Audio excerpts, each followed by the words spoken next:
Bueno, muy buenos días. Buenos días. Es una alegría estar en medio de ustedes. Quisiera que mis primeras palabras sean de gratitud al Señor, que nos permite el regalo de la vida para servirle, para ver el reino avanzar en nuestra generación. Gratitud a los pastores de la casa por invitarnos, por hacernos partícipe de estos días.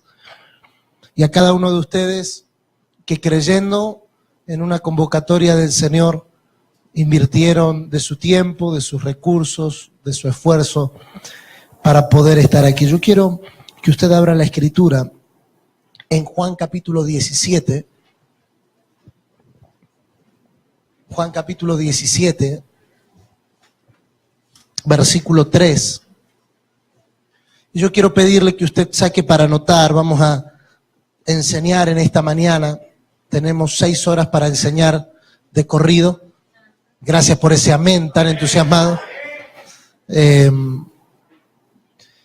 Quiero compartir un tema que nos va a servir como introducción a lo que vamos a desarrollar durante estos días. Sumado a las palabras de el pastor, pedirles que guardemos el orden dentro del salón. Yo sé que muchos de ustedes han viajado largas horas y que a veces se hace difícil oír una predicación tan larga, porque 6 horas es mucho tiempo. No sé por qué se ríe, fue en serio. No, eso no. Pero quiero poner una base para que todos pensemos lo mismo cuando oímos ciertas palabras. A veces cada uno de nosotros tiene una idea diferente sobre la misma palabra y esa no es la unidad de la fe. La unidad de la fe es que todos pensemos lo mismo, tengamos el mismo sentir, pero que también todos hablemos lo mismo. Creí, dice el apóstol Pablo en 2 Corintios 4, por lo cual hablé. Todo lo que creemos debe de traslucirse o debe de manifestarse en la manera en la que hablamos. Por favor, mira al que está a su lado y dígale: lo que hablas determina lo que crees. Entonces, mi vocabulario, mi manera de hablar, mi manera de expresarme, lo que está manifestando es lo que creo internamente. Juan capítulo 17, versículo 3.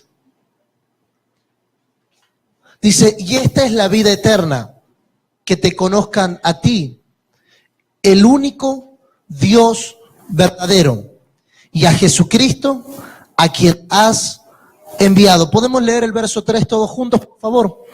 Y esta es la vida eterna, que te conozcan a ti, el único Dios verdadero, y a Jesucristo, a quien has enviado. Padre, gracias por el privilegio que tenemos de estar juntos reunidos en tu nombre.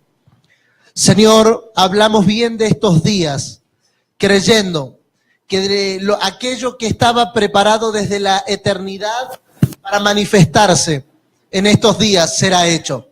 Señor, llevamos cautivo a la obediencia a Cristo todo pensamiento, todo argumento, toda fortaleza y toda altivez que se levanta en contra del conocimiento de Cristo, declarándonos, Señor, libres por la verdad, libres por tu palabra, para producir en nuestra generación aquello que tú deseas que sea producido a través de la iglesia. En el nombre de Jesús. Amén y amén. Una de las palabras que me gustaría comenzar definiendo es la palabra evangelio. La palabra evangelio es una palabra muy utilizada en nuestros días. Es una palabra muy común en nuestro vocabulario, pero que no está produciendo en la regla común o en la mayoría de las personas el efecto que la palabra evangelio debería producir. Usted y yo sabemos, y si no lo sabe es muy bueno que lo anote, que la palabra evangelio significa buenas noticias. El evangelio es una buena noticia. Ahora, No se entiende el poder que tiene la buena noticia hasta que no se sabe cuál es la mala noticia. Por ejemplo, si yo le digo a una persona que tiene una enfermedad terminal y que le quedan 6 meses de vida, esa es una mala noticia. Ahora, si yo aparezco 3 meses después y le digo a esa persona, usted no tiene esa enfermedad terminal porque fue un error en el diagnóstico, la buena noticia cobra otra relevancia porque la persona conocía cuál era la mala noticia. Si yo le digo a usted que usted esta mañana está bendecido con toda bendición espiritual, es una buena noticia. Pero si usted no sabe que está bendecido porque antes estaba maldecido, la buena noticia no cobra sentido. No sé si me explico. ¿Por qué el Evangelio debe de tomar otra relevancia en nuestros días? Porque si no se entiende cuál es la mala noticia, no se entiende para qué vino el Evangelio. Por favor, mira a la persona que está a su lado y dígale, el Evangelio no vino para hacerte feliz, no vino para lograr tus sueños, no vino para hacerte exitoso en la tierra. El Evangelio vino a darte una noticia. Estabas muerto y ahora estás vivo. Punto. La buena noticia que prevé el Evangelio no es que Dios vino a bendecirte, porque Él ya te bendijo. Bendito sea el Dios y Padre de nuestro Señor Jesucristo, Efesios 1:3, quien nos bendijo con toda bendición espiritual en los lugares celestes. La bendición no está en discusión. El Evangelio no viene para bendecirte. El Evangelio no viene para impulsar tus sueños, porque en Dios muchos de nuestros sueños no tienen sentido. Yo no sé si alguna vez a ustedes les pasó decir, ay, yo sueño con esto, y aparecer Dios en escena y decirte, está bien, es lo que vos soñás, pero no es lo que yo sueño para vos. Entonces el Evangelio no viene a cumplir nuestros sueños, tampoco viene a satisfacer necesidades. El Evangelio viene a comunicar una buena noticia. ¿Cuál es la buena noticia? Que antes usted estaba muerto. Efesios capítulo 2, versículo 1 dice que vosotros estabais muertos en vuestros delitos y pecados. La condición del hombre sin Cristo es muerte. ¿Usted se piensa que Hollywood sacó los zombies de la idea de una persona? No, es la realidad del hombre sin Dios. El hombre sin Dios es un muerto vivo. Gracias por su amén tan entusiasmado en esta mañana. Vamos a ponerle onda porque si no van a ser las 2 horas más largas de su vida. Ahora, el Evangelio comunica esta buena noticia. La buena noticia es que antes usted estaba muerto en delitos y pecados, pero gracias a la obra redentora de Cristo en la cruz, usted recibió vida. Jesucristo dijo, yo vine para que ustedes tengan vida y la tengan en abundancia. El misterio de la salvación no es cambiar de credo. Por favor, no pensemos que estar en el Evangelio es decir, antes yo era católico y ahora soy evangélico. Por favor, no pensemos en eso, porque no es un cambio de credo, es un cambio de vida. Usted estaba muerto, yo estaba muerto, todos estábamos muertos. Pero gracias a la salvación hemos sido trasladados, Colosenses capítulo 1, versículo 13, el cual nos trasladó de la potestad de las tinieblas al reino de su amado Hijo. Por favor, mira al que está a tu lado y decirle, ¿estás vivo? Gracias a Cristo.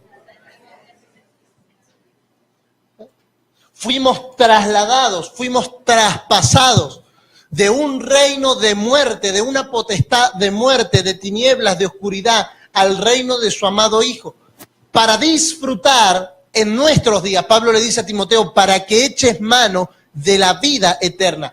¿Qué es la vida eterna? Jesús dice en Juan 17:3, y lo acabamos de leer, esta es la vida eterna, que te conozcan a ti. El Evangelio, por favor, si está anotando, anote. El Evangelio es un asunto que gobierna sobre todo lo creado. Todo lo que fue creado responde al Evangelio. Por eso Jesús se para en la tierra y calla el mar y enmudece la tormenta. Muchas gracias.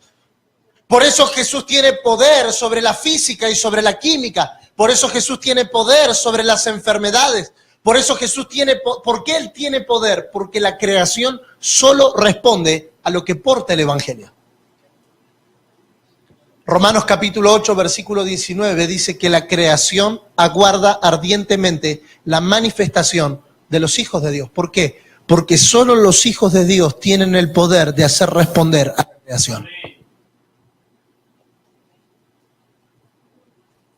Acompáñenme por favor a Efesios capítulo 3. Efesios capítulo 3, versículo 11.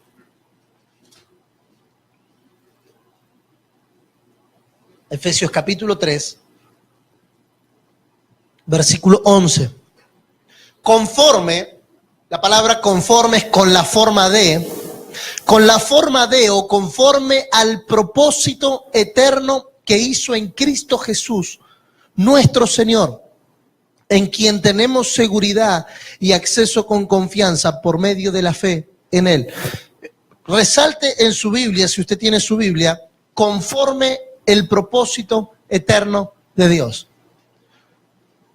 Vamos a comenzar a construir en esta mañana una serie de pensamientos que yo le pido que usted no se enoje ni se cierre, sino que nos dé tiempo para que en estos 3 días podamos construir lo que creemos que el Señor quiere comunicarnos como generación.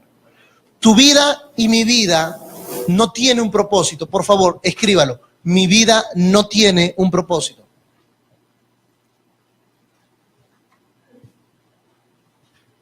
Mi vida es parte de un propósito. ¿Cuál es la diferencia? Que si yo creo que mi vida tiene un propósito, todo Dios lo tendrá que hacer por mí. Y Dios no está comprometido con propósitos personales. Por favor, escríbalo porque esto es importante. Dios no está comprometido con propósitos personales. Su único compromiso es con el propósito eterno.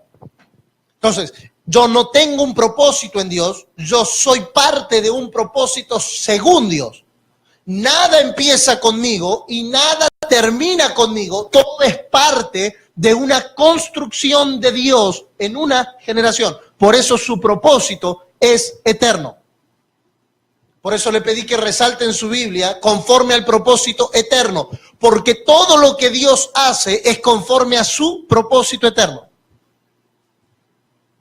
Él te va a dar un carro nuevo si ese carro nuevo es vinculante al propósito eterno de Dios. Si no es vinculante a su propósito eterno, Dios no está comprometido. Por favor, dígale al que está a su lado, Dios no está comprometido con tu propósito. Dios está comprometido con su propósito. Todo lo que Dios hace es conforme al propósito eterno de Él. Por eso es eterno. Por eso Dios te dio y Dios me dio una vida eterna. Nuestro cuerpo es natural y perece con el tiempo. Pero la vida que tenemos es eterna. ¿Y cuál es la vida eterna? Que te conozcan a ti.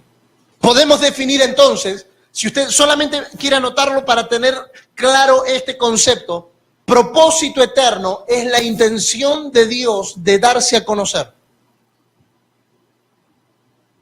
La vida eterna es que lo conozcan a Él. Entonces podemos decir que el propósito eterno de Dios es que todos lo conozcan a Él. Por eso el Señor profetiza en Jeremías capítulo 31, del más grande al más pequeño, todos me conocerán, porque esa es la intención de Dios. Desde Génesis hasta Apocalipsis, usted ve cómo Dios quiere darse a conocer al hombre. Romanos capítulo 1, versos 19 y 20, solamente doy los versículos, no los vamos a leer, usted los puede leer en casa, pero doy los versículos para que usted entienda que esto tiene una base escritural.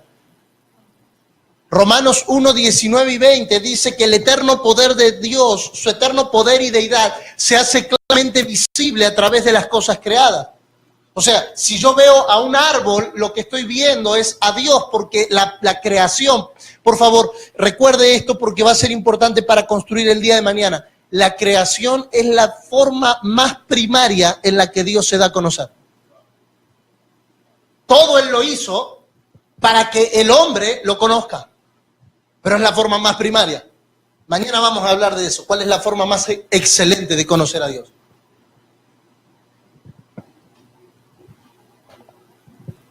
La creación es la primera forma, la primera manera en la que Dios se da a conocer, porque esta es la vida eterna, que le conozcan a Él. Señores, la vida eterna no es que tengas algo nuevo o algo bueno. La vida eterna es que lo conozcas a Él. Si Dios no te sana, vamos a empezar desde una. Si Dios no te sana, si Dios no te libera, si Dios no te restaura, no es porque Él no quiera hacerlo. Dios no está... A ver, Jesús vino a la tierra y no sanó a todos los enfermos que estaban en Israel. Jesús vino a la tierra y no liberó a todos los endemoniados que estaban en Israel. Tampoco resucitó a todos los muertos. Todo lo que Él hacía era vinculante, y esto vamos a hablar el último día, así que no se enoje ahora, enójese el último día. Todo lo que Él hacía era vinculante a la voluntad de Dios o no.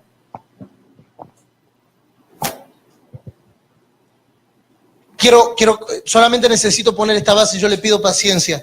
Esta es la vida eterna, que te conozcan a ti. Definimos entonces que el propósito eterno es la intención de Dios de darse a conocer. ¿Y cuál es la tarea del hombre? ¿Para qué Dios creó al hombre? Para que a través del hombre Él sea conocido en la tierra.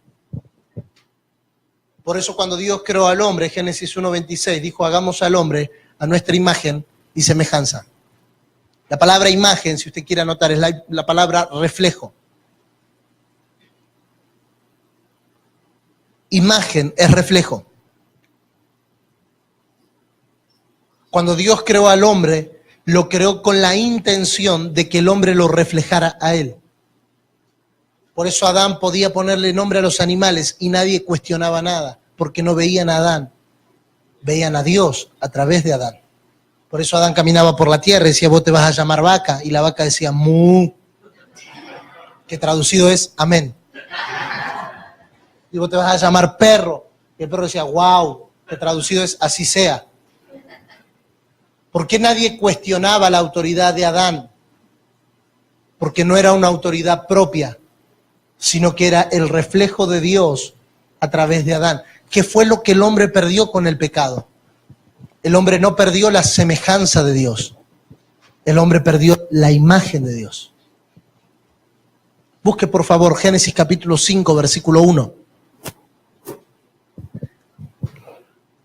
Génesis capítulo 5, versículo 1.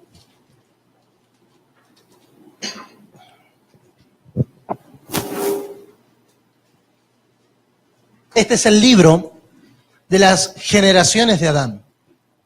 El día que creó Dios al hombre, ¿qué dice? A semejanza lo hizo. ¿Es esto verdad? Dios no creó al hombre solamente a su imagen. Perdón, a su semejanza. Dios creó al hombre a su imagen y semejanza. ¿Qué es lo que pasa en Génesis 5? Génesis 5 está escrito después de Génesis 3. ¿Vio qué profunda revelación? El 5 viene después del 3. Y en el medio está el 4. Después de que el hombre pecó, el hombre perdió la capacidad de reflejar a Dios. Porque el hombre perdió la imagen de Dios. ¿Qué es lo que vino a recuperar Cristo? Cristo vino a recuperar la imagen de Dios en la tierra. Muéstranos al Padre. Tanto tiempo estoy con vosotros y no se han dado cuenta. El que me ha visto a mí, ha visto al Padre. Jesús era la imagen de Dios en la tierra. Colosenses capítulo 1, verso 15 dice que Él es la imagen del Dios invisible. La imagen no está pensando en una estatua, señores. La imagen está pensando en una representación. Por eso el mandamiento que el Señor le da al pueblo de Israel es: no te harás imágenes, porque hay una sola imagen que debe de ser vista, y es la imagen del Señor. Aleluya. ¿Por qué la exhortación al pueblo de Israel? No se hagan imágenes, porque donde en una generación hay imágenes, lo segundo que hará es imaginación. Entonces comenzamos a imaginar cómo es Dios porque no lo podemos ver. ¿Cuántos se imaginaron a Dios alguna vez? Con sinceridad, a ver, con honestidad. Oh, yo creo que Dios es grande. Y comenzamos a leer la Biblia, y la Biblia dice que los cielos de los cielos no lo pueden contener, así que pensamos en un Dios gordo. Pensamos en un Dios, y si tenemos un poquito más de imaginación, pensamos en un Dios viejo, con barba blanca hasta los pies, ¿verdad? Enojado, sentado, con un trueno en la mano, listo para cuando usted se equivoque, castigarlo con un rayo. Ese no es Dios, ese es Zeus.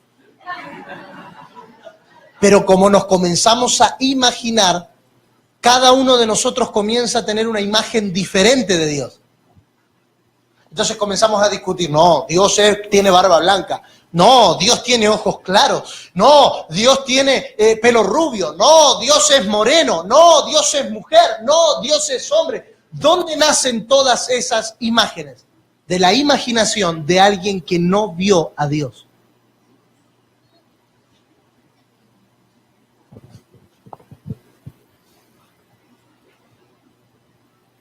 ¿Cómo debería de ser visto Dios? Por favor, mire al que está a su lado y dígale, a través de usted.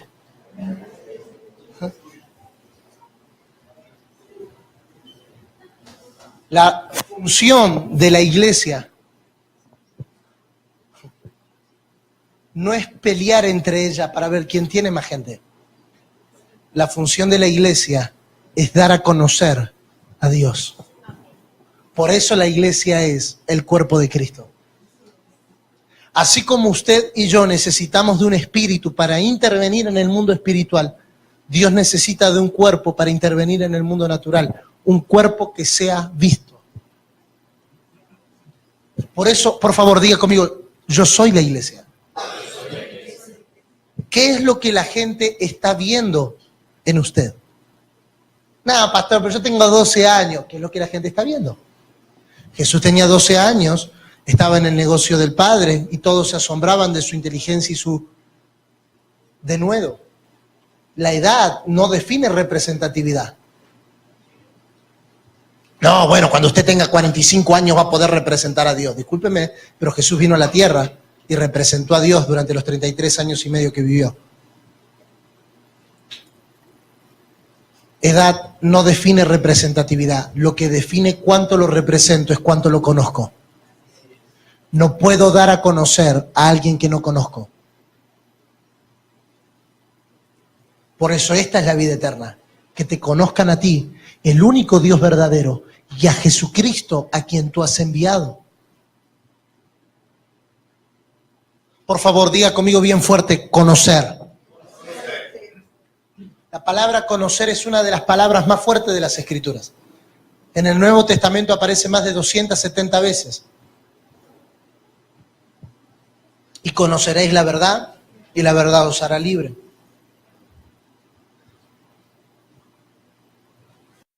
Corintios 10, capítulo 10, versículo 5, que se levantan en contra del conocimiento de Dios.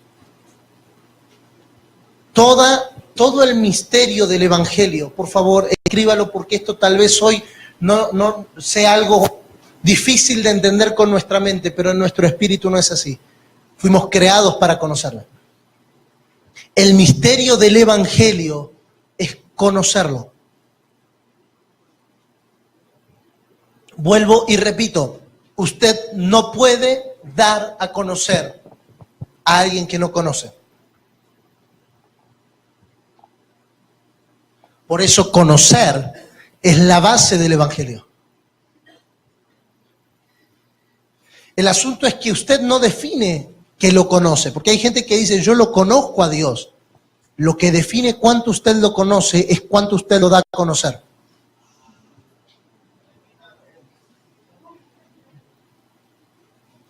Lo que define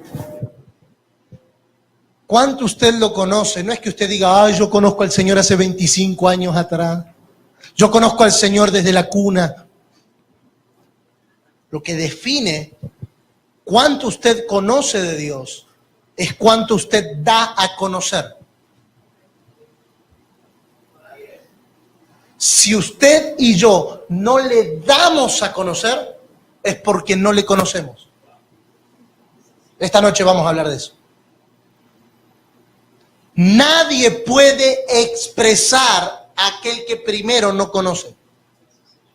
Yo puedo cantar toda la vida, Señor, yo te conozco, te conozco, te conozco, te quiero conocer, o te conozco, te quiero conocer. Y me puedo pasar toda la vida, todas las listas de Spotify o todas las listas de reproducción de YouTube, tratando de escuchar canciones que, ay, no, porque yo lo conozco, porque lo conozco. Eso no define cuánto lo conoces. Tampoco lo define cuántos años hace que vienes a la iglesia y si vienes todos los días, los domingos, los lunes, los martes, los jueves, los viernes, los sábados, los 2 servicios, los 3 servicios, los 20 servicios. Eso no lo define. Los hijos de Elí, del sacerdote Elí, vivían en el templo, pero sin embargo pecaban contra el Señor.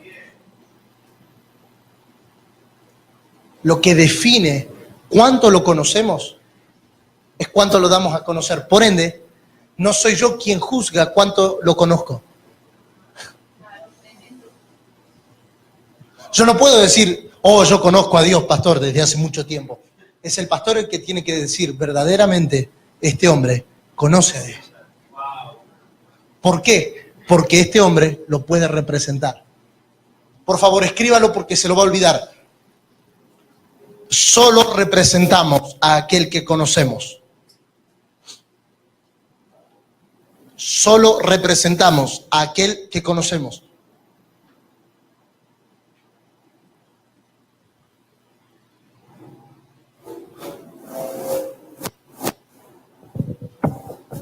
Estamos en la primera parte del bosquejo. Son 19 hojas para esta mañana y vamos en la primera mitad. Les dije que eran 6 horas. Ustedes se lo tomaron en broma. Por favor, dígale al que está a su lado. Conocerlo y darlo a conocer es la esencia de la vida eterna.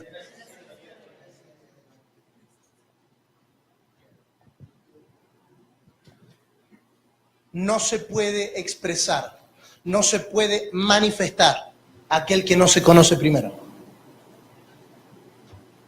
Por eso toda la ocupación del ser humano debería de estar en conocer a Dios.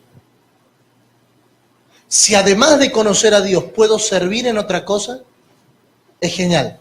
Pero no es primero servir y después conocer. Cuando usted invierte los roles, tenemos gente buena haciendo cosas para un Dios que no conoce. Entonces, antes de colocar al hermano en el servicio del Señor, yo debería preguntarme, ¿puedo ver a Dios a través de él? Él lo da a conocer. Si él mañana va a estar en la puerta recibiendo a los hermanos, ¿la gente va a poder ver a Dios o va a ver a un hombre con cara de mal humor? No es tu caso, eso es solo un ejemplo. ¿Con qué las personas se conectan cuando nos conocen? Por favor, mira a la persona. Yo sé que es tedioso decirle todo el tiempo, dígale a la persona que está a su lado, pero es la única forma que tenemos de garantizar que todos participen y que todos estén despiertos. Entonces, si todos vinieran despiertos es más fácil, predicamos de una, pero como todos vienen dormidos, entonces, por favor, dígale al que está a su lado, tú no eres importante. A la gente no le interesas tú. La gente le interesa lo que fluye de ti. Por eso hay gente con la que usted se acerca y gente de la que usted se aleja. No me quiero juntar con Irving porque cada vez que me junto con él es como que me da algo. No es que él sea malo, es que lo que fluye de él no es bueno. Y hay gente con la que usted quiere pasar tiempo. Gente con la que usted quiere hablar, gente con la que usted quiere aprender, gente de la que usted quiere saber, gente de la que usted quiere preguntar. Porque no es la persona, es lo que fluye de la persona. El que cree en mí, de su interior, correrán ríos de agua viva. O sea, no es... Pues si va a aplaudir, aplaudan todos, y si no, no aplaudan.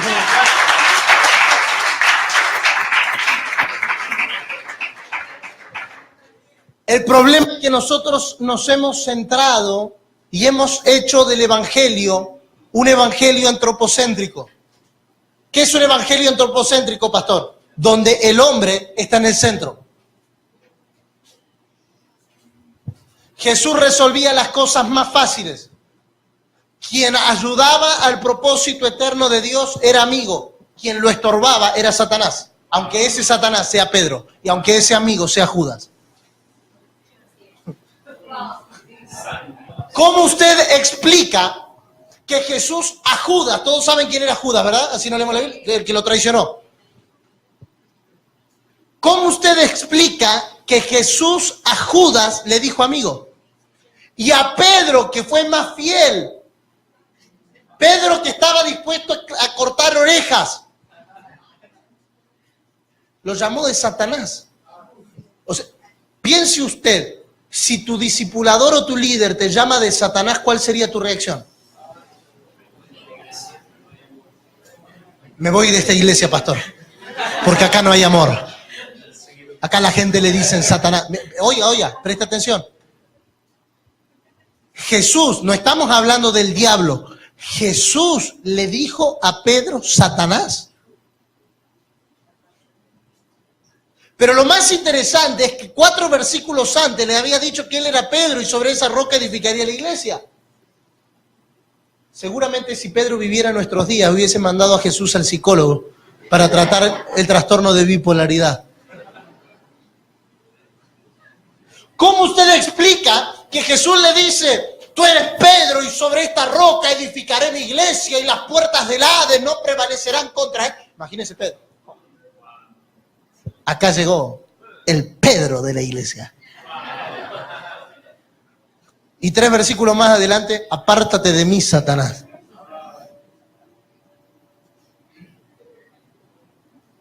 Es que Jesús no medía sus afectos por si él los quería o no los quería. Él los medía por el propósito eterno. Jesús llamó a Pedro de Satanás por una sola razón. Él le dijo, no vayas a la cruz. No se lo dijo con mala intención. Estoy seguro que si nosotros se lo preguntásemos a Pedro, pero no, es que yo quería tenerlo un ratito más con nosotros. ¿Y quién no quisiera tener a Jesús un ratito más con nosotros? Pero Jesús sabía que él tenía que ir a la cruz. Y en cambio Judas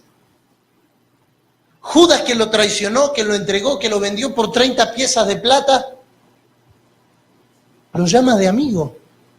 Es que Judas estaba acelerando el proceso para que Jesús vaya a la cruz.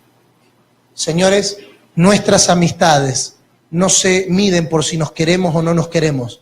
Nuestras amistades se miden por si son vinculantes o no al propósito eterno de Dios. Si tienes una amistad que no te permite ir a la cruz, llámala de Satanás.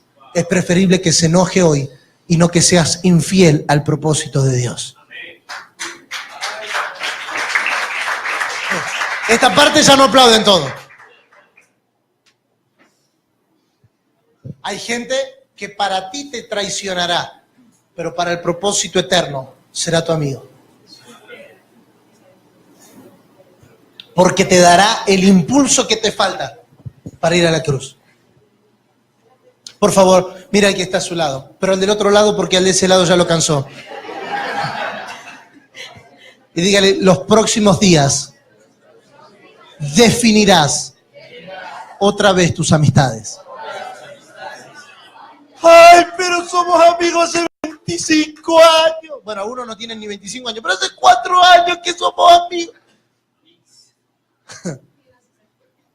Es mi amiga de Facebook desde que me creé el Facebook, pastor.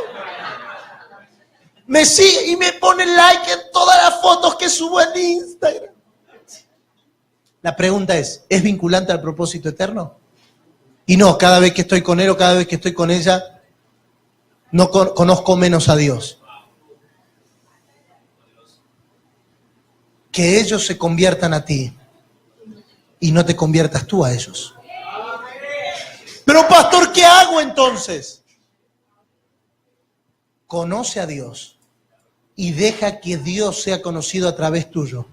Entonces será más fácil tener amigos. Porque lo que la gente quiere y no sabe qué quiere es conocer a Dios. Sí, Señor. Así es.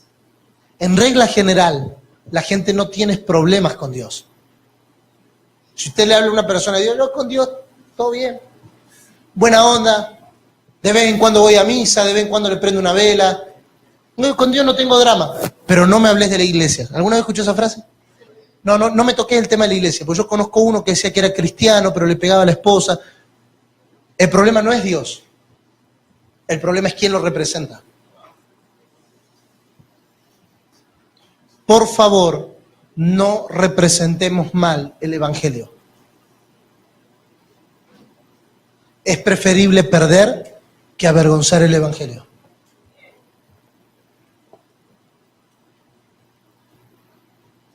Es preferible perder que nuestra vida avergüence el Evangelio. Pablo dice, no me avergüenzo del Evangelio, porque es poder de Dios. Que el Evangelio no te avergüence, pero que tampoco lleves vergüenza al Evangelio. No es solo no avergonzarse del Evangelio, también es no avergonzar el Evangelio. Perdón, me quedo quieto. El Evangelio es la buena noticia que nuestra generación necesita, porque tenemos una generación de gente muerta. Usted ve a los jóvenes y no tienen propósito en vida. ¿Y qué vas a hacer tú? Nací. Y si es medio cristiano y medio espiritual, lo que Dios quiera. Estoy esperando que Dios me diga.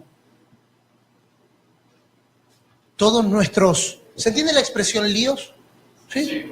Todos nuestros problemas de vida, todos nuestros líos en la vida, se resuelven en la medida en que le conocemos a Él. El problema de Pedro se resolvió el día en que lo conoció a Él.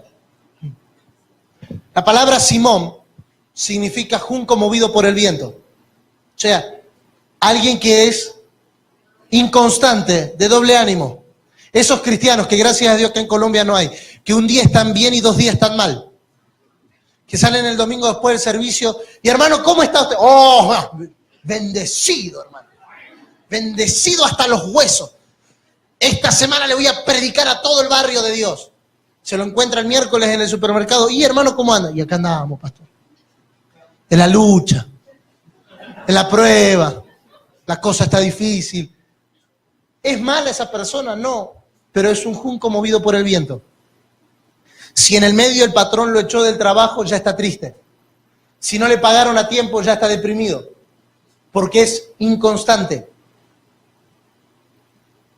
Pero cuando Simón conoce a Cristo, bienaventurado eres Simón, hijo de Jonás, porque no te lo reveló carne ni sangre. Mas yo te digo, tú eres Pedro. ¿Dónde se resolvió el problema de Simón? Cuando lo conoció a él. Porque cuando lo conoció a él, su identidad cambió. Ya no era el junco movido por el viento, era la roca firme. Señores, todos tus líos de identidad no se van ni con un psicólogo ni con un curso de identidad. Todos tus líos de identidad desaparecen cuando le conoces a Él.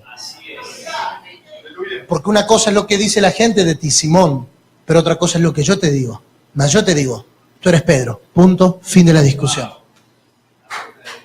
Pastores, líderes, más que llevar a los chicos a sanar una identidad, llevemos a los muchachos a que conozcan a Dios. Porque si conocen a Dios, su identidad es resuelta. ¿Sabe la cantidad de jóvenes que yo ministro permanentemente? No, es que no sé para qué estoy en la tierra. Ay, es que mi papá esto, mi mamá aquello, mi tío lo otro, mi abuelo aquello, mi mamá me dijo, mi hermano me dijo que no servía para nada y yo no sirvo para nada. Terminemos con la canción. Porque si no, vas a decir todo hoy y la próxima semana vas a volver para decirme exactamente lo mismo. Y vas a echarle la culpa a tu abuelo, a tu tío, a tu bisabuelo, a tu tatarabuelo, a tu remil abuelo de las cosas que te pasan, cuando esas cosas se resuelven más fácil. ¿Dónde se resuelve? Por favor, hágase esta pregunta en su cuaderno. ¿Dónde se resuelve mi identidad? Mi identidad se resuelve cuando le conozco a Él.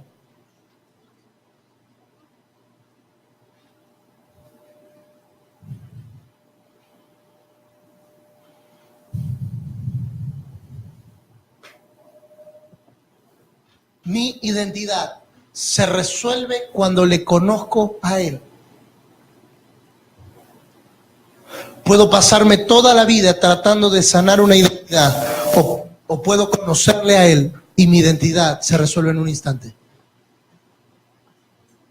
¿Cuánto tardó el Señor Jesús en resolverle la identidad a Pedro. Una palabra.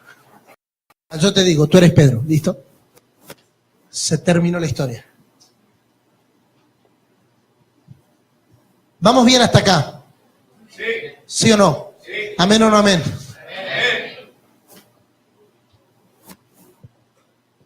Si usted tiene preguntas, por favor, escríbalas en su cuaderno y el pastor Irving en estos días le va a responder cada una de sus preguntas. Lo que te hace diferente a ti, que me hace diferente a mí, no es que seamos evangélicos o cristianos.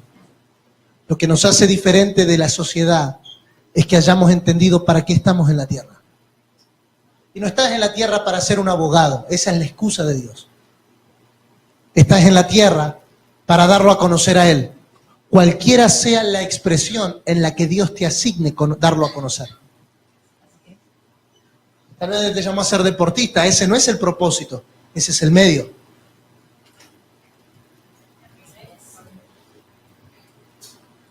Los medios pueden cambiar, pero el propósito debe permanecer siempre. ¿Cuál es el propósito? Darlo a conocer. Independientemente que sea como deportista, como abogado, como artista, como arquitecto, como pastor, como profeta, independientemente del medio, la función es la misma. Darlo a conocer. Punto. Todo lo demás es bueno, pero no es el propósito de la vida. Vamos a entrar al tema. ¿Les parece? Toda esta fue la introducción para que podamos desarrollar durante las próximas 5 horas el tema. Lucas capítulo 2, verso 49, por favor. Lucas capítulo 2, verso 49. Es el lema que nos convoca en estos días.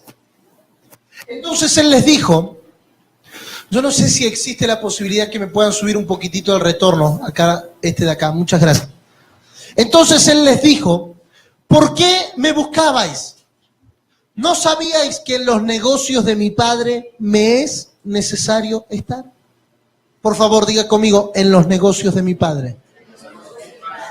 Automáticamente cuando nosotros pensamos en negocio, pensamos en una transacción comercial. Pero no es la idea de Jesús al decir la palabra negocio.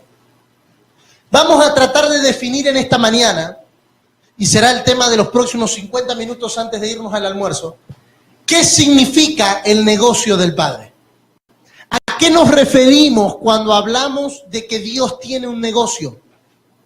No es que Dios es un empresario que abrió un negocio para que usted compre cosas y Él se las venda. No, no es esa la idea. En los negocios de mi Padre, por favor diga conmigo, en los negocios de mi Padre, me conviene estar.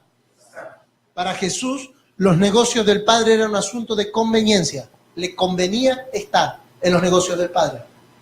¿Qué significa la palabra negocio? La palabra negocio significa no ocio. Negarse al ocio.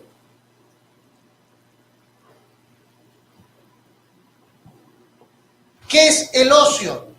Es el tiempo de merecido descanso que una persona necesita para diferentes asuntos de la vida. Lo que Jesús está diciendo es, yo me niego a estar ocioso. Me niego a utilizar el tiempo que tengo para otra cosa que no sea lo que el Padre me llamó. Jesús no tenía mucho tiempo. Tenía 33 años y medio para cumplir el propósito de Dios en la tierra. No había tiempo para perder, por eso a Él le convenía. Cada segundo cuenta cuando usted sabe qué le conviene. Ayer lo hablamos en la finca y no es cuestión de volverlo a repetir, pero cada segundo cuenta cuando usted sabe lo que le conviene. Jesús tenía 12 años y Él tenía claro que en su vida Él iba a negarse a las cosas que tal vez eran correctas que se nieguen. Pero hay en una generación que tener personas que se nieguen a lo que otros se dan el gusto de hacer. Muchos de ustedes hoy podrían estar haciendo cualquier otra cosa, al igual que nosotros. Pero estamos aquí Porque nos estamos negando al ocio. No sé si me explico en la idea. Nos estamos negando a algo que es justo. Si usted me dice a mí si yo preferiría estar aquí o en mi casa, yo se lo digo de una, en mi casa. Pero no es una cuestión de lo que yo desea, es una cuestión de lo que a mí me convenga. Gracias por su amén tan entusiasmado. No es una cuestión de lo que yo quiera hacer, es una cuestión de lo que me convenga. En función de lo que el Padre nos asignó, nos conviene estar aquí, negándonos al ocio de estar en casa.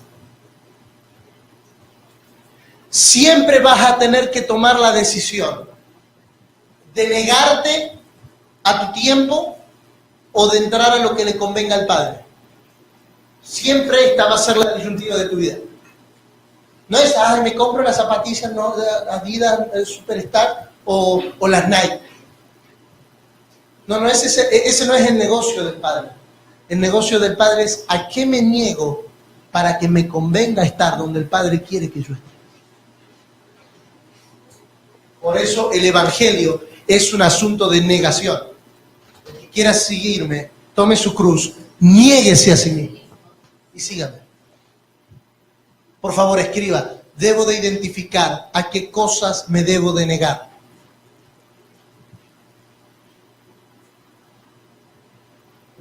Porque no podré participar del negocio del Padre si no estoy dispuesto a negarme.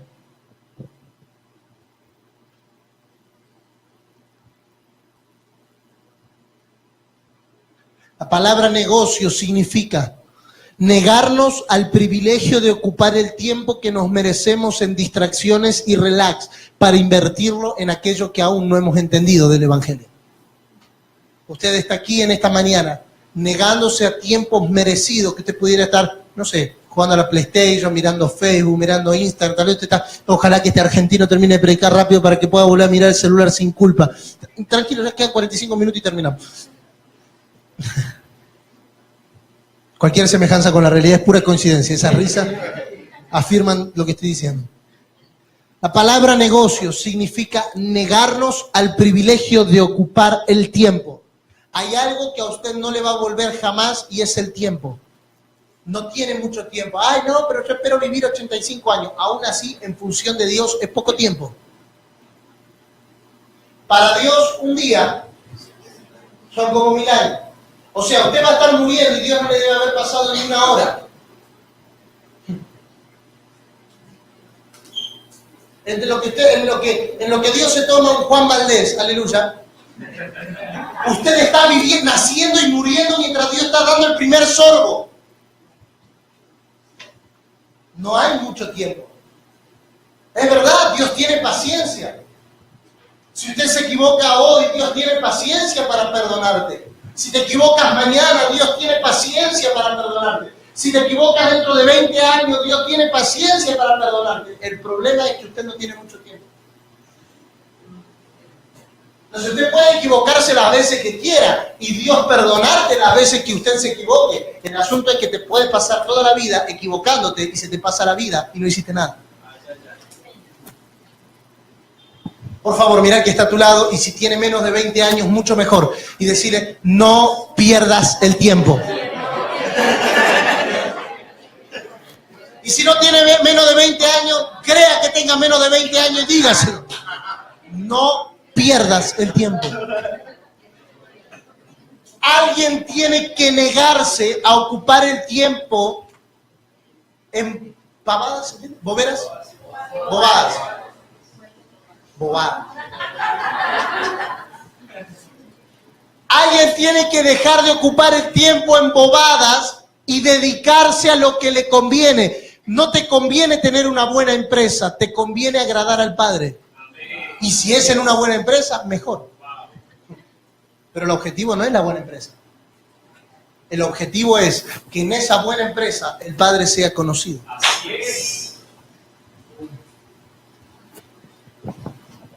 Por favor, diga conmigo, en los negocios de mi Padre me conviene estar. Recuerde que cuando María y José van a buscar a Jesús, estaban en un momento de fiesta. Dice que había fiesta en Israel. Fue decir Juan Valdés y aparecer. Aleluya. Con el café que me está dando voy a estar despierto hasta las 9 de la mañana del día siguiente. Así que voy a pedir hasta las 9 de la mañana del día siguiente. Pero estar en Colombia y no tomar café y ir a Argentina y no comerse un buen asado.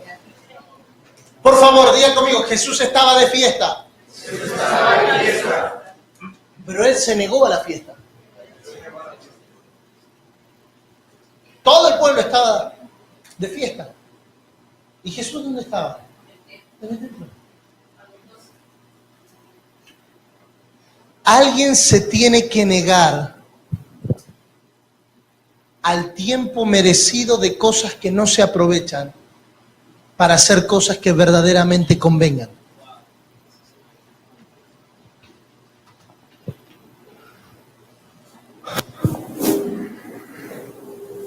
Lo que define tu vida no es el lugar donde naciste,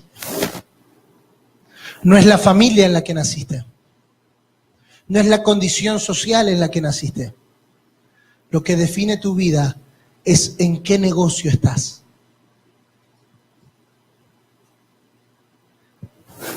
No podemos pasarnos toda la vida buscando responsables de nuestra condición. Señores, yo nací en una casa tan pequeña que si entraba el sol teníamos que salir nosotros. En un barrio tan pero tan pobre que el arcoíris salía en blanco y negro.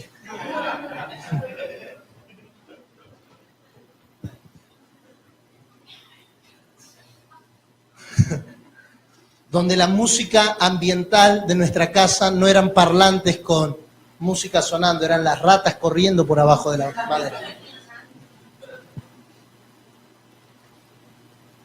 Pero por gracia del Señor, pasaron menos de 20 años y hemos predicado este evangelio en más de 87 países. Dónde naciste no te define. Tu condición social no te define. Yo iba al colegio y me daban 25 centavos, que 25 centavos me servía para 2 galletitas, así de chiquitas, y no sé si tiene acá chupetín. ¿Sí? ¿Chupetín se llama chupetín? Eso bien. Y yo veía a mis compañeros que bajaban con unos super panchos, hot dogs, y bajaban con unos sándwiches tostados de jamón, queso. Y yo sacaba parecía el Chavo del 8 sacando mis compañeros parecían Kiko o Ñoño y yo el Chavo del 8. El lugar donde naciste no te define. La condición social en la que naciste tampoco te define. Lo que te define es en qué negocio vas a invertir tu vida.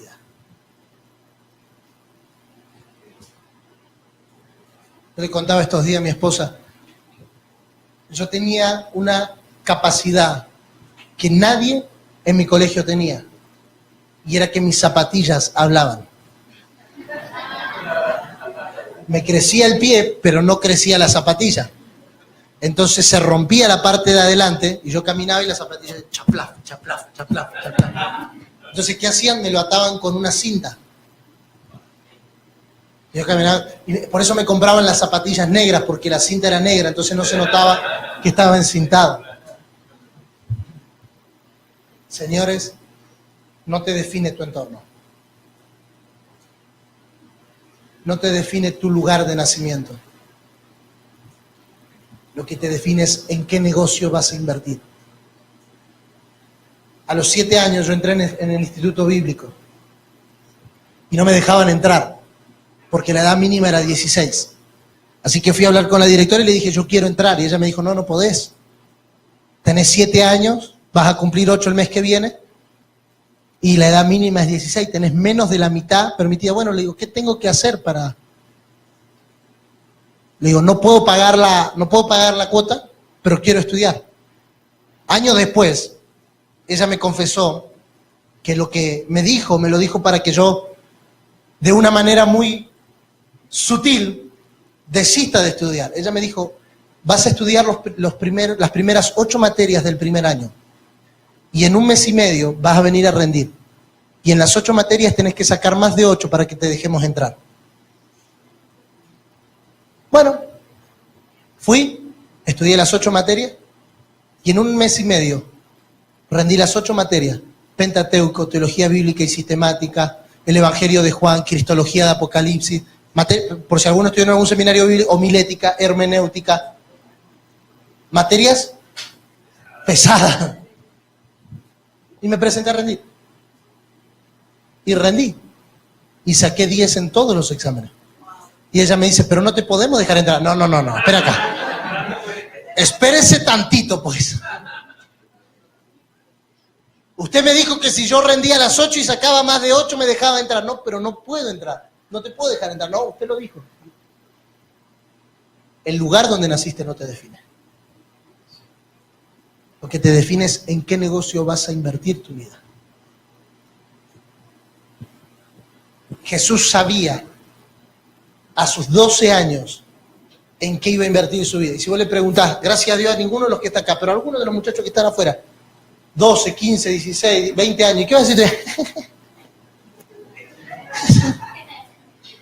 ¿Y qué pensaste ya? Y no sé. Y no te digo si tiene 25. ¿Y qué pensás? No sé lo que... No, señores. Definir en qué negocio vamos a invertir define nuestra vida. Jesús no vino a la tierra para ver qué era lo que hacía. Jesús vino a la tierra sabiendo que en su muerte nosotros tendríamos vida. Jesús nació. ¿Sabe lo que es nacer para morir? Mira a Jesús. ¿Sabe lo que es? ¿Sabe lo que es nacer, crecer y saber que vas a tener 33 años y te vas a tener que morir? O sea, Jesús caminaba todo el tiempo sabiendo que en algún momento la hora llegaría. Por eso 3 veces en el Evangelio de Juan él dice, la hora ha llegado, la hora ha llegado, la hora ha llegado. Él vivía con una clara conciencia de tiempos. Por eso vuelvo y repito lo que dije ayer. ¿Cómo administras tu tiempo? Porque Jesús en 3 episodios, Juan capítulo 17, Juan capítulo 19 y Juan capítulo 20, dice, la hora ha llegado. El tiempo se terminó. Él nació, por favor, escríbalo. Él nació sabiendo que iba a morir. Él no nació pensando en ser el mejor carpintero de Israel, en tener una empresa de carpintería como su padre José. Él pensó que llegaría el momento en el que él tendría que ir a la cruz. Por eso en Juan capítulo 2, cuando viene la madre y le dice, se acabó el vino, ¿qué tienes conmigo, mujer? Mi hora no ha llegado. Él vivía con una conciencia permanente de tiempos.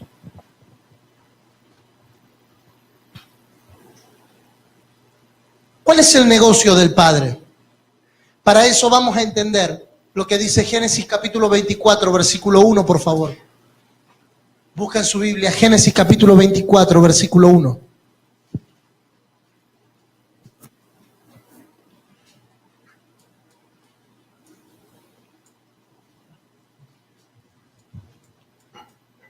Era Abraham ya viejo y bien avanzado en años.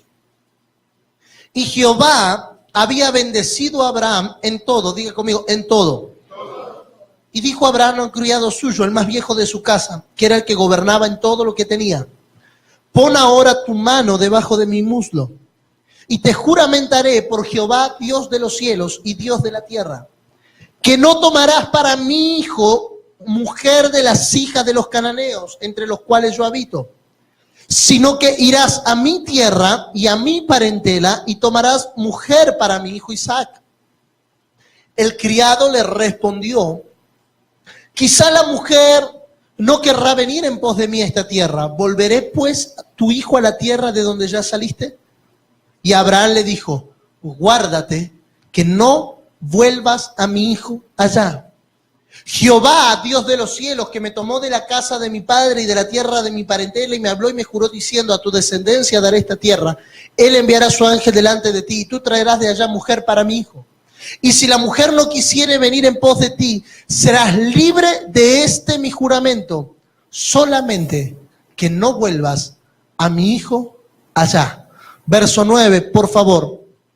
Entonces el criado puso su mano debajo del muslo de Abraham, su señor. ¿Y qué? Y le juró sobre este negocio. Abraham, Isaac y Eliezer son una figura de Cristo, del Espíritu Santo y del Padre. Usted puede aplicar a lo largo de toda la vida de Abraham, a lo largo de toda la vida de Isaac, diferentes situaciones que son un claro entendimiento de lo que pasaría después con el Padre y con el Hijo. Abraham toma a Eliezer, figura del Espíritu Santo, y le dice, quiero que vayas y que tomes del lugar de donde yo salí, mujer para mi hijo.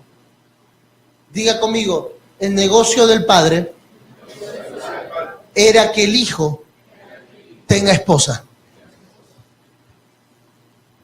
¿Por qué usted se piensa que la iglesia es la novia de Cristo? ¿Cuál es el negocio del Padre, señores? El negocio del Padre es que el hijo tenga una esposa. Y eso es lo que debe comprometer nuestras vidas. Hermosear la esposa del Señor para el momento de la boda. Tu función y mi función dentro del cuerpo de Cristo es que el Padre encuentre esposa para su Hijo. Gracias por su amén tan entusiasmado. Entonces, ¿en qué debería ser mi acto de evangelismo? Mi acto de evangelismo no debería ser venir a la iglesia porque tenemos una persona más en la iglesia. Es venir a la iglesia para que seas parte de la esposa de Cristo. Vuélvate que no vuelvas a mi hijo allá. Abraham estaba dispuesto, y esta va a ser mi conclusión en esta mañana. Abraham estaba dispuesto a enviar a su criado más valioso a buscar novia para su hijo. Pero él no quería que su hijo vuelva allá. ¿Qué decisiones estás tomando? Porque Abraham tomó una decisión. Y la decisión era que su hijo no vuelva a donde él había salido. Pastor, ¿cómo sé que tomé una decisión correcta? Tomé una decisión correcta cuando esa decisión no me lleva a un lugar del que ya salí. Tomé una decisión correcta cuando esa decisión no me vuelve a un lugar del que ya salí. Si toman las mismas decisiones siempre y te llevan al mismo lugar, entonces no estás tomando decisiones correctas. Gracias por ese amén tan entusiasmado.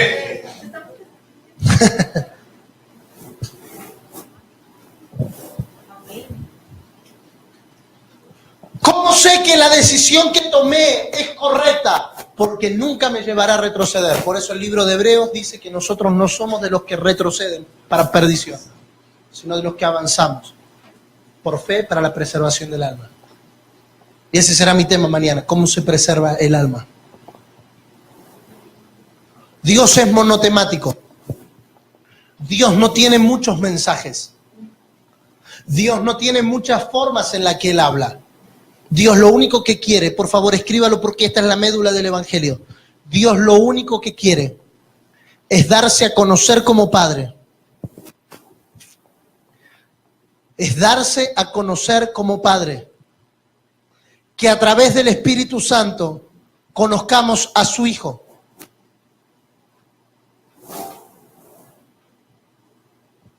Y que seamos invitados, y ese será el tema de mañana, al ser parte de una relación perfecta entre un padre y un hijo con su cuerpo. Esto es el Evangelio. Por eso todo mensaje, toda prédica que no te lleve a conocer más al Padre, al Hijo y al Espíritu Santo y funcionar dentro de la iglesia no es algo que Dios hable. Dios nunca, por favor, diga conmigo, Dios nunca me va a separar de Él, de Cristo, del Espíritu Santo y de la iglesia. Hace unos días atrás vino alguien y me dijo, pastor, yo me voy de la iglesia porque Dios me dijo que me tengo que ir de la iglesia. Y tengo que vivir mi vida con Dios solo en mi casa. Entonces le digo, discúlpame, no te voy a decir muchas cosas, lo único que te voy a decir es que Dios no te dijo eso. Pastor, ¿cómo usted se atreve a ir en contra de lo que Dios me dijo? Es que Dios nunca te separaría de lo que Él envió a buscar. Dios nunca te separaría de lo que para Él costó la sangre de su Hijo. Señores, la iglesia debe de ser tomada con mayor seriedad, porque lo que para usted es un edificio, para Dios es la sangre de su Hijo. Pisoteamos muy rápido a la iglesia. No, que la iglesia, no, que la iglesia. Lo que para nosotros son 4 paredes, para Dios es su Hijo. Por favor, no menosprecies la iglesia. Porque para vos son 2 horas al mes o 2 horas a la semana. Para Dios es lo que costó su Hijo.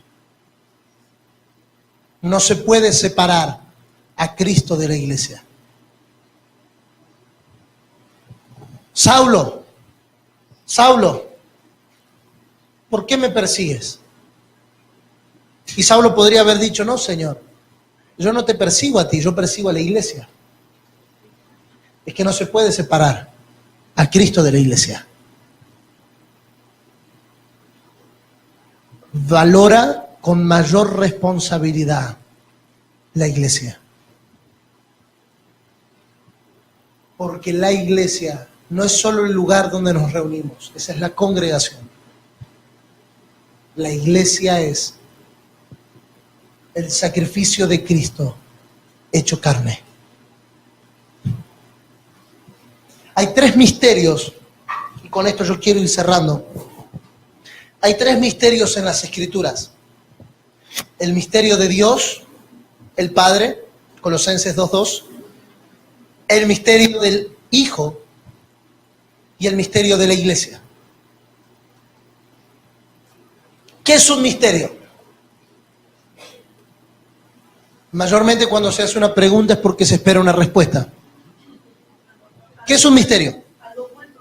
Algo oculto, algo que desconocemos.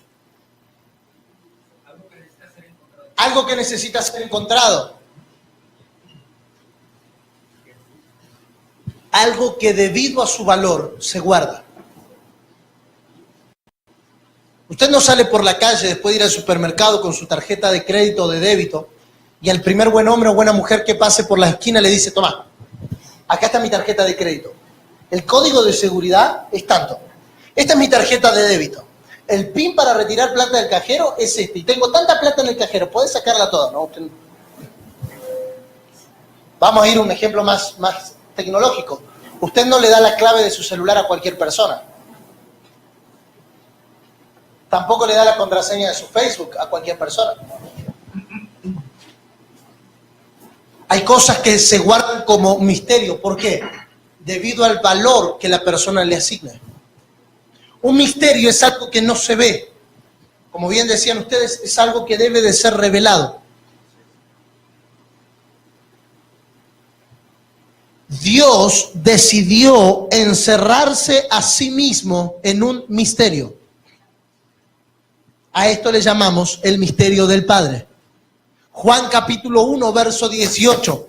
A Dios nadie le vio jamás, porque Dios es un misterio. Pero el Hijo que está en el seno del Padre, Él le ha dado a conocer. ¿Cuál es el misterio de Dios? Cristo. Pero Cristo también es un misterio. ¿Cuál es la revelación del misterio de Cristo?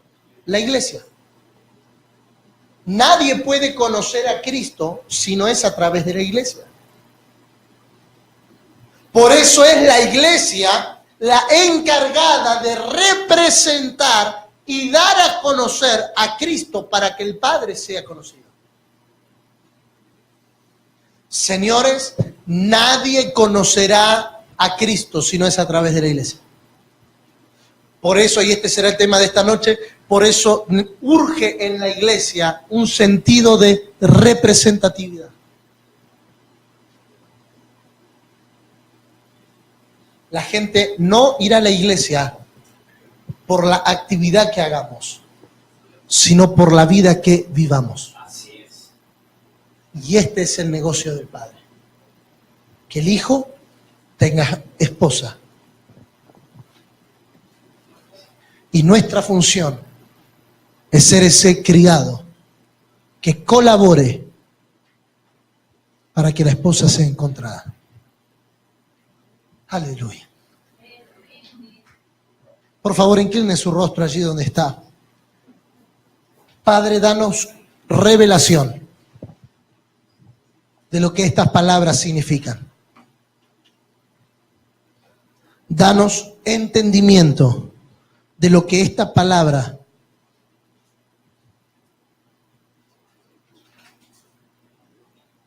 significa. Señor, que ninguna palabra quede vacía, sino que cada palabra esté cargada de un impacto en nuestra mente. Que asumamos en esta mañana la responsabilidad que tiene ser parte de la iglesia. Que asumamos en esta mañana la responsabilidad que tiene, que tenemos como embajadores de Dios en nuestra generación. Trae luz. Señor, oro en esta mañana que la luz disipe toda tiniebla. Oro en esta mañana que la luz disipe toda tiniebla. Señor, despierta los entendimientos entenebrecidos. Despierta la conciencia. Señor, que estos días sean días de despertar. ¿De despertar a qué? De despertar a la conciencia de la representatividad que ejercemos. Señor, por favor, no queremos ser inoperantes en nuestra generación. No queremos ser infructíferos en nuestra generación. No queremos que se nos pase la vida sin asumir con responsabilidad el llamado que nos has asignado en nuestra generación.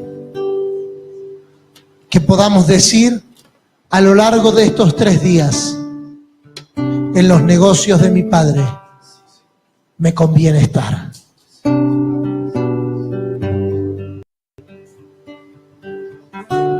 Llénanos de una sana responsabilidad de que no podemos decir que amamos a Dios y vivir como queremos vivir.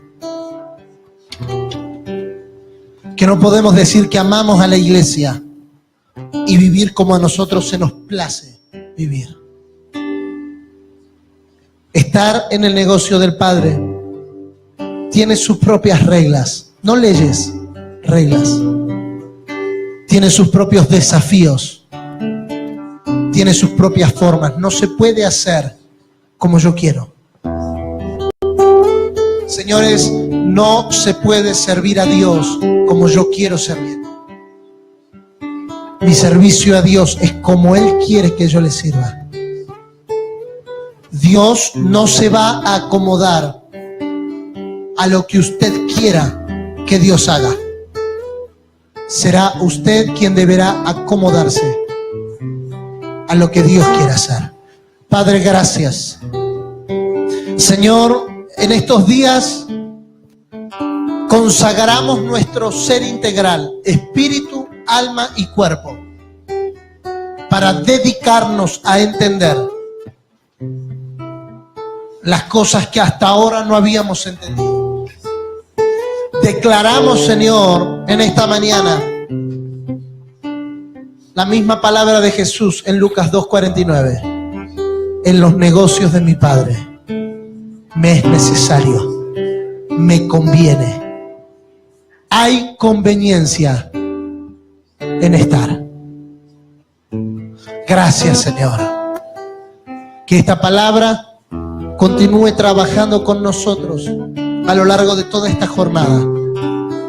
Que no sean palabras que quedan grabadas solamente en el plano del intelecto, sino que sean palabras como las que salen de ti, Señor, que son espíritu y que son vida. Que eliminen de nosotros toda confusión, que eliminen de nosotros toda hipocresía, que eliminen de nosotros toda máscara,